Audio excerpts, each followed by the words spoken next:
Ibu, Bapak, Saudari dan Saudara yang terkasih di dalam Kristus Yesus, kembali kita berjumpa di dalam Renungan Mingguan, hari Rabu tanggal 27 September 2023. Saat ini kita akan bersama merenungkan sebuah tema, yaitu murid yang selalu belajar. Sebelum kita bersama merenungkannya, mari kita berdoa memohon pertolongan dan pimpinan dari Tuhan. Mari kita berdoa.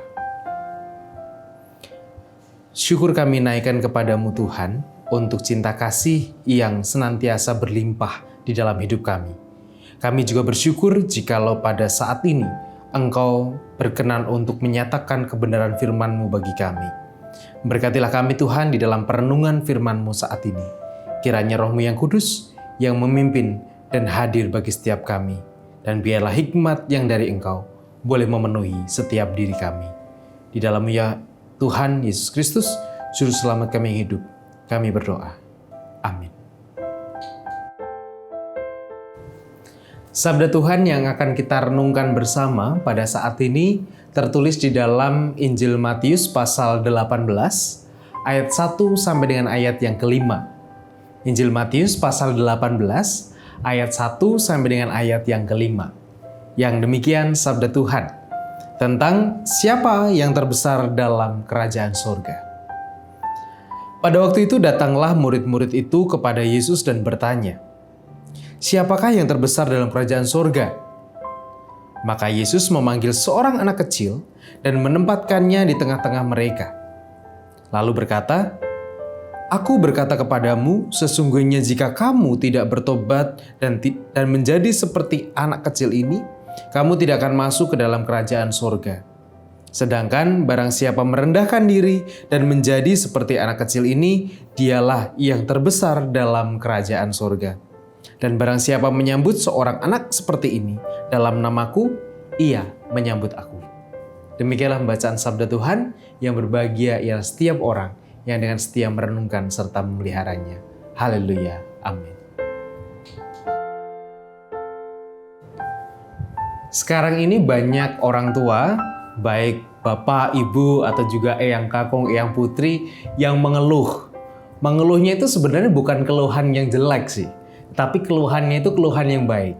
Mengeluhnya begini, "Wah, sekarang anak saya itu atau cucu saya itu sekarang kalau nanya itu teritik. Nanya itu dari A sampai Z. Ini dia tanya kenapa begini-begini, dijawab begini, dia tanya lagi, loh kenapa? Dia tanya lagi, loh kok bisa begitu? Memangnya kenapa?" Dia akan terus bertanya terus, dia akan mencari tahu terus, sehingga itu membuat orang tua, baik bapak ibunya atau juga eyang kakung yang putrinya itu merasa, kalau orang Jawa bilangnya juweh, merasa bahwa kamu itu dibilangin nggak bisa berhenti, tapi terus bertanya terus.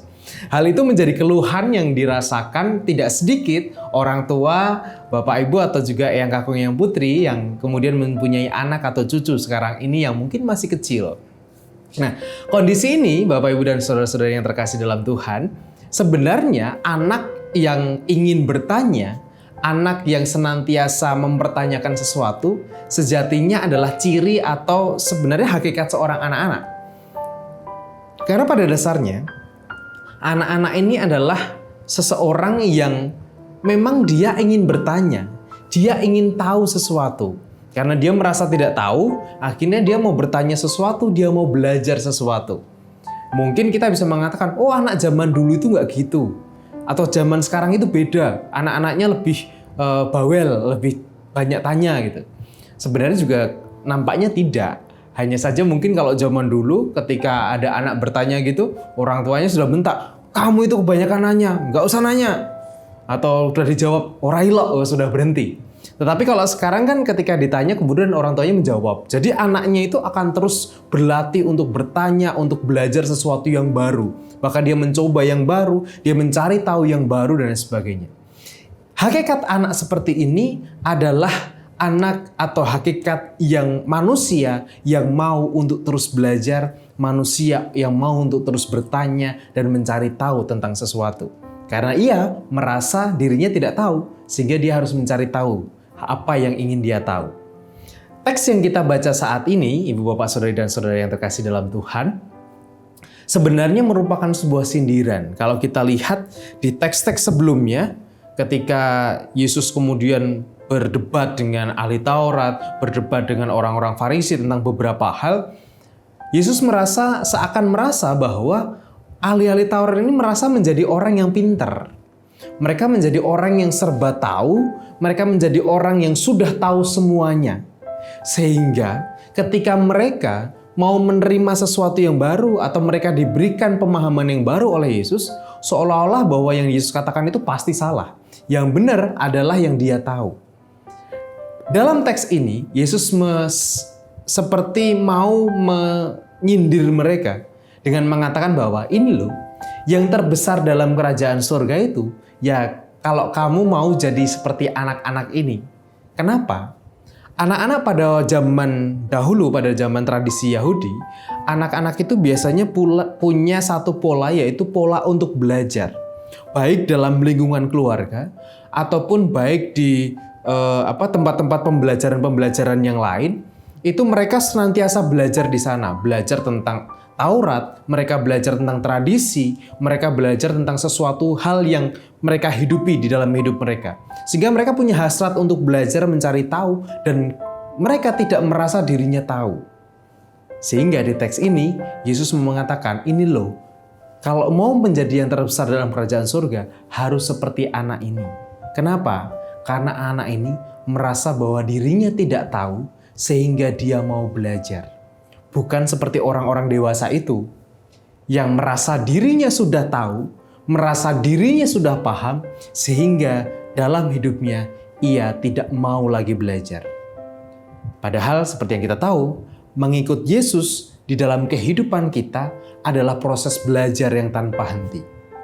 Kalau kita bertanya pada diri kita, apakah kita merupakan tipikal orang yang mau belajar?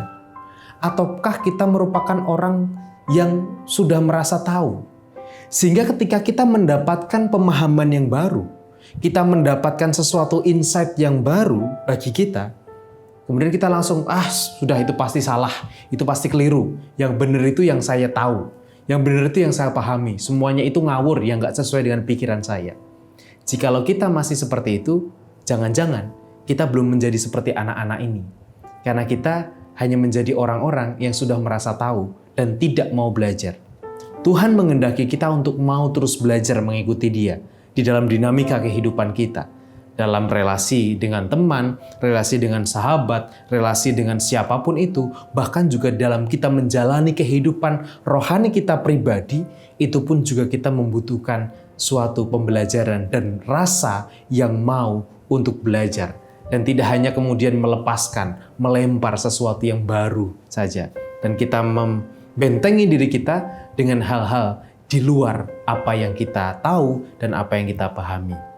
Ada yang mengatakan begini, bahwa orang yang merasa bodoh adalah orang yang masuk dalam awal kebijaksanaan. Tetapi orang yang merasa dirinya bijaksana adalah orang yang masuk dalam jurang kebodohan paling dalam. Tuhan memberkati. Amin.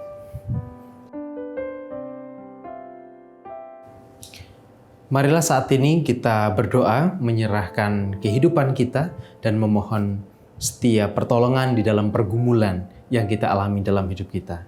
Dan kita mohon kekuatan dari Tuhan supaya kita menjadi seorang murid yang senantiasa mau terus belajar. Mari kita berdoa menghadapnya.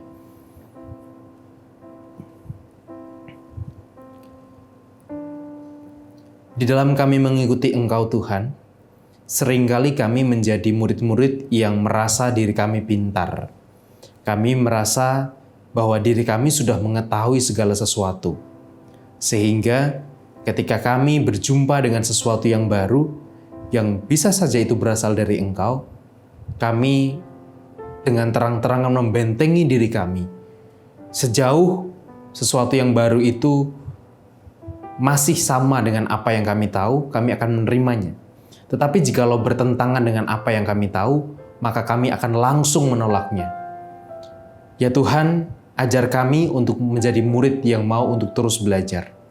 Ajar kami menjadi seperti anak-anak, seperti yang Tuhan kehendaki. manusia yang mau terus belajar, manusia yang merasa bahwa dirinya bukan manusia yang pintar, tetapi manusia yang merasa dirinya membutuhkan sesuatu yang baru, membutuhkan pemahaman yang baru, dan membutuhkan teladan yang baru. Sehingga kehidupan kami bisa senantiasa diperbaharui dan semakin baik lagi. Kiranya Engkau memampukan kami Tuhan untuk kami menjadi murid yang mau dan senantiasa belajar. Kami saat ini Tuhan hendak berdoa bagi saudara-saudara kami yang sedang berjuang dengan proses pemulihan kesehatannya. Kami berdoa untuk Bapak dan Ibu Priyono, Ibu Ami Birowo, anak Amoresya, Ibu Sri Utami Suprapto, Ibu Margono, Bapak Ngatimin, Bapak Cahyo Muntati, Bapak Iska Pujaesa, Bapak Saharun, Ibu Maria Tanan Lapu, Ibu Neti Paulina Pakpahan, Ibu Endang Tugirin, Saudara Desmond Baskoro, Bapak Warsito Utomo, Ibu Endang Joko Triyono, Bapak Repin Sukarsono, Bapak Edwin Krusma Yulianto, Bapak Anggit Bagus Nugroho, anak Anasia Alana Putri, dan juga saudara-saudara kami yang lain. Tuhan, kiranya Engkau yang memberkati saudara-saudara kami ini. Engkau yang memberkati kekasih-kekasih Tuhan ini di dalam proses pemulihan dan penyembuhan mereka. Biarlah rahmat-Mu Tuhan senantiasa tercurah bagi saudara dan sahabat kami ini. Kami berdoa juga Tuhan untuk orang tua kami dimanapun mereka berada dalam segala keberadaan mereka. Kami berdoa untuk Ibu Rusmiati Buyung, Ibu Sarno, Ibu Tegira Sariman, Ibu Rusmiati Suhardi, Ibu Morjangkung, Ibu Endang Karno, Bapak Butiandono, Ibu Kon Mariatini Subarti, Ibu Joyo Pawiro, Bapak Satel Paulus, Bapak Christian Dauribu, Bapak Elias Sariman, Bapak dan Ibu Sunarto Saputro, Ibu Sardi Budi Santoso, Ibu Marti Utomo, Ibu Yatmi Artini Rosti, Bapak Suprapto, Ibu Sri Suwarsi Rahayu, dan juga orang tua kami yang lainnya. Kiranya Engkau juga senantiasa menghadirkan rahmat dan berkat-Mu Tuhan bagi kehidupan orang tua kami ini di dalam segala keberadaan mereka. Biarlah kedamaian, sukacita, dan perlindungan serta pertolongan-Mu hadir nyata dirasakan oleh mereka. Saat ini Tuhan, kami juga secara khusus berdoa menyerahkan keluarga besar almarhum Bapak Prayitno Hadi, di mana Tuhan telah memanggil Bapak Prayitno Hadi untuk kembali ke pangkuan-Mu.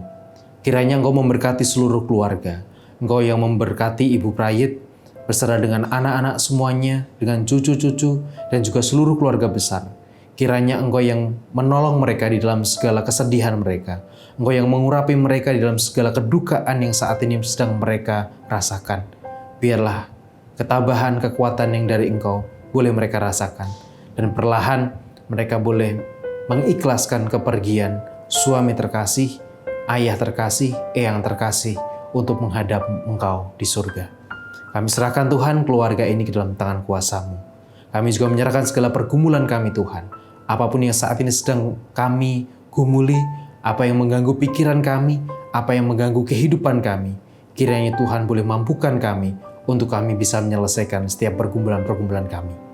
Kami mohon ampun Tuhan jika dalam perenungan firman-Mu pada saat ini banyak dosa yang kami lakukan. Dan kiranya kasih dan rahmat-Mu senantiasa hadir, mengayomi, melindungi, dan menuntun langkah perjalanan kami. Di dalam nama Tuhan kami Yesus Kristus, kami berdoa. Amin.